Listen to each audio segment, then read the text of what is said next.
Que la paz de Jesús esté contigo. Te saluda tu amigo y servidor Hugo Maciel de la comunidad evangelizadora La Peña, predicador católico de la diócesis de San Lorenzo, Paraguay. Hoy quisiera compartir contigo una pequeña catequesis. Saludo a mis, ya no sé si decirles hermanos o amigos, mejor decimos amigos de los Testigos de Jehová, porque voy a hablar un poquitito de esta organización. Hermanos, ya no sabemos si llamarle hermanos o no después de la encíclica del Papa Francisco Fratelli Tutti, que recibió tantas críticas por llamar hermanos a todos. Los que son bautizados son nuestros hermanos, si no son bautizados no son nuestros hermanos. Y bueno, una serie de críticas y de contradicciones que vamos a dejarlo de lado. Vamos a dejar de lado eso y vamos a enfocarnos en nuestros amigos Testigos de Jehová. ¿A qué hace referencia esto? Comentarios que hemos leído sobre críticas que hacen hacia la celebración de la Navidad que hacemos los cristianos católicos. ¿Por qué celebramos la Navidad? Dicen que tiene origen pagano, que eso está mal, que es un pecado celebrar la Navidad y que es antibíblico, que la Biblia condena la celebración de Navidad. Y hoy vamos a demostrar con una pequeña catequesis para mis amigos Testigos de Jehová que están en un error. Ahora, ¿quiénes son los Testigos de Jehová? Una pequeña historia. El fundador es Charles T.C. Russell. Él nació en Pittsburgh, Pensilvania, en Estados Unidos, en el año 1852. En 1852 nace el fundador de los Testigos de Jehová. Sus padres eran presbiterianos y él era adventista. En el año 1870 él organizó un curso en su ciudad natal para estudiar la Biblia, y ahí conoció a un tal Guillermo Miller, que es más o menos un impulsor de lo que va a ser la doctrina milenarista. Va a hablar de los miles de años que va a tener que reinar Cristo, principalmente haciendo referencia a lo que dice Daniel 8:14, que dice: después de 2300 tardes y noches el santuario será purificado. Eso dice Daniel 8:14. Y él, dando a cada día el significado de un año, Miller llegó a la conclusión de que en el año 1843 Cristo volvería a la tierra, empezando a contar desde el año 457 a.C., cuando Esdras regresó a Jerusalén con los judíos desterrados en Babilonia. Esa es la historia de los Testigos de Jehová. Muchos dicen que son cristianos o no son cristianos. Los cristianos somos los que creemos en Cristo como nuestro Salvador y nuestro Redentor, que Cristo es el Mesías prometido por Dios. Están los cristianos trinitarios y los unicitarios. Los trinitarios son los que creemos en Dios Padre, Hijo y Espíritu Santo, en la Trinidad, y los unicitarios creen en un solo Dios, que es Padre. Los Testigos de Jehová no aceptan. La diferencia principal es que nosotros los católicos profesamos, inclusive en el credo decimos, que Jesús fue engendrado, no creado.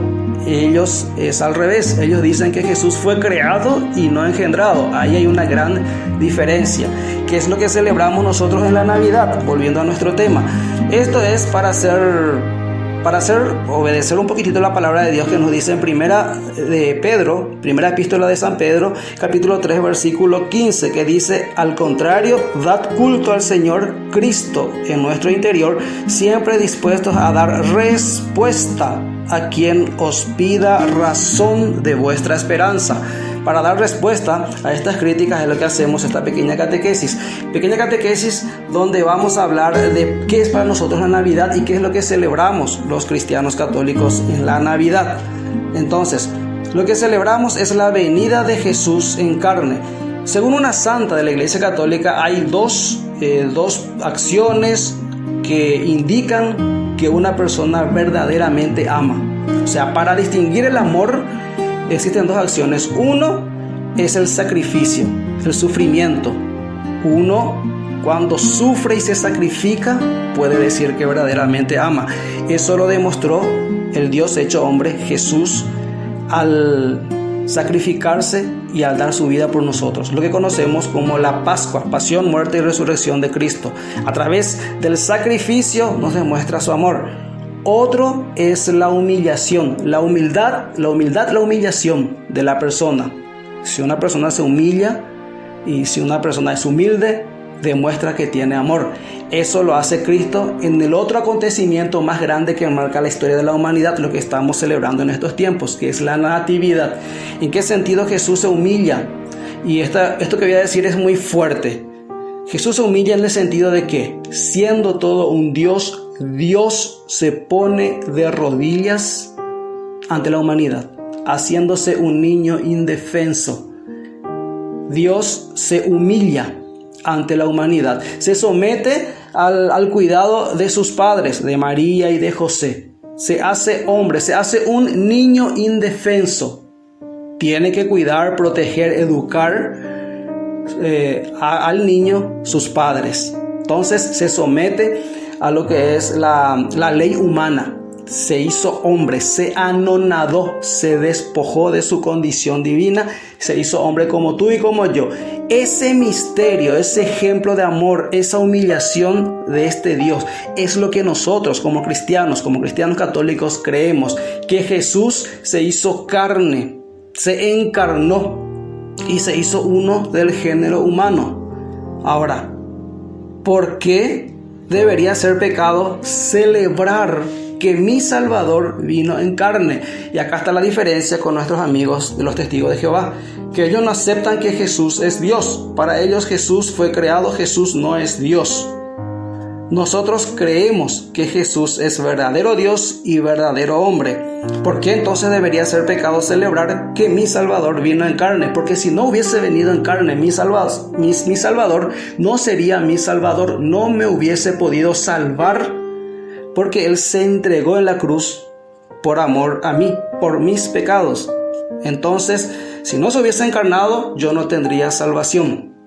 ¿Qué dice Primera de Juan capítulo 4 versículos 2 y 3? O sea, Primera de Juan capítulo 4, vamos a leerlo desde el 1. Dice: queridos míos, no se fíen de cualquier inspiración, examinen los espíritus para ver si vienen de Dios, porque andan por el mundo muchos falsos profetas.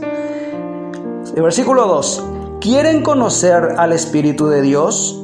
Todo espíritu que reconoce a Jesús como el Mesías que ha venido en la carne, repito, todo espíritu que reconoce a Jesús como el Mesías que ha venido en la carne, habla de parte de Dios. Atención a lo que sigue, versículo 3.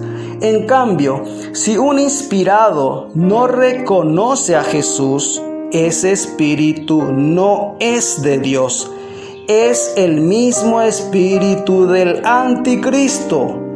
Han oído que vendría un anticristo. Pues bien, ya está en el mundo. Clarito la palabra de Dios. El que reconoce a Jesús que ha venido en carne, que Él es el Mesías y que ha venido en la carne, ese habla de parte de Dios. Pero el que no reconoce a Jesús, ese espíritu no es de Dios. Primera de Juan, capítulo 4, versículos del 1 al 3. Entonces, nadie sabe la fecha exacta del nacimiento de Jesús.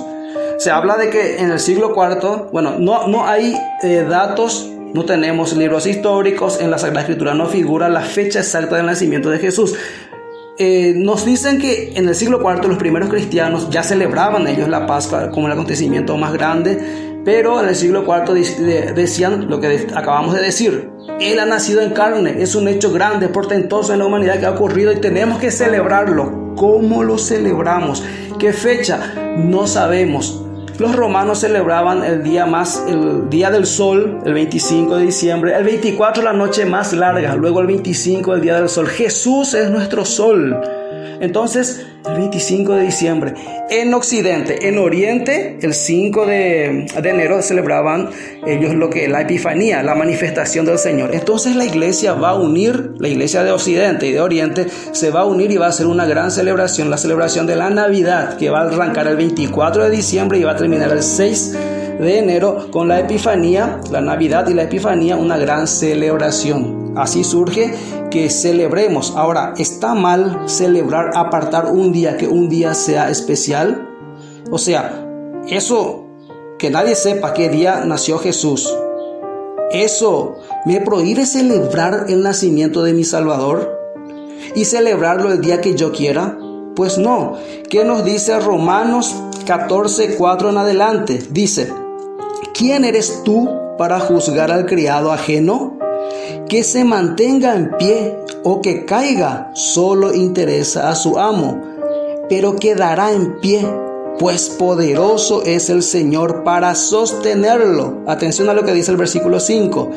Hay quien da preferencia a un día sobre otro, y hay quien piensa que todos los días son iguales.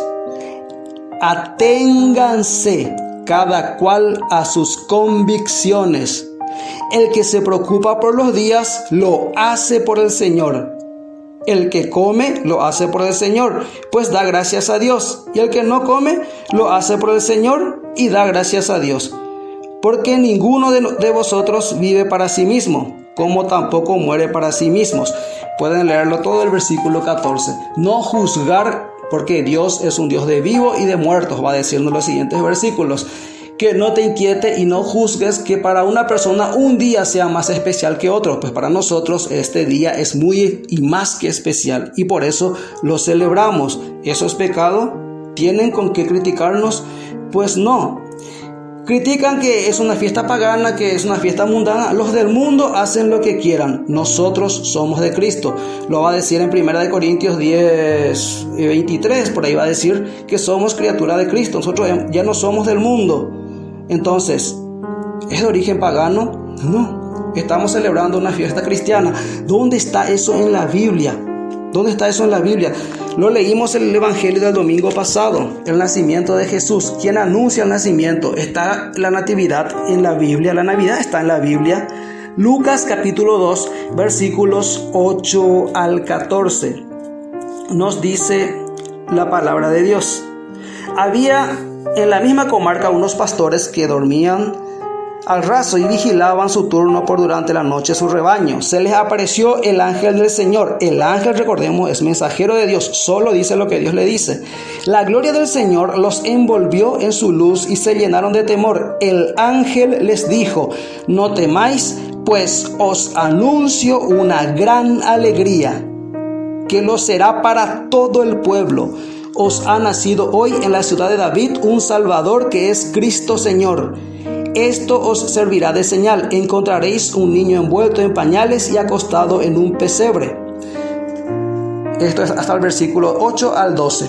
Dios, a través del ángel, anuncia un acontecimiento que va a llenar de alegría, algo que merece una celebración. ¿Cuál es ese acontecimiento? Que va a nacer un niño en la ciudad de David. Ese es el acontecimiento. Es Dios, a través de los ángeles, manifestando a estos pastores judíos, que también este Dios que se manifestó a los magos de Oriente, o sea, a los paganos, o sea, a todo el mundo, está manifestando que va a ser algo grande, que va a llenar de alegría, de gozo, o sea, que merece una celebración. Va a suceder algo. Y atención a lo que sigue después, versículos 13 al 14. Acá va a aparecer el primer villancico en la Biblia. Dice: de pronto se juntó con un ángel una multitud del ejército celestial que alababa a Dios diciendo: gloria a Dios en las alturas y en la tierra paz a los hombres en quienes Él se complace. ¿Quién hace el primer villancico? Una multitud de seres celestiales, un coro de ángeles se juntan en la presencia de los pastores. Los pastores, que son hombres, los ángeles, juntos participan de la primera celebración del primer villancico. El que anuncia este acontecimiento grande y que quiere que todos lo celebremos, que todos se alegren, es Dios mismo, el que está anunciando. ¿Y quiénes entonan los primeros villancicos? Los ángeles, que son mensajeros de Dios, que son servidores de Dios, los seres celestiales. Ellos hacen el primer villancico. En el cielo y en la tierra todos alabamos a Dios, todos damos gracias a Dios, porque Dios ha mostrado su amor, su rostro misericordioso y amoroso en el rostro de un niño, para demostrarnos cuánto nos ama. Mi querido amigo testigo de Jehová, esta es la razón porque yo, cristiano católico, celebro la Navidad. Fuerza, que Dios te bendice.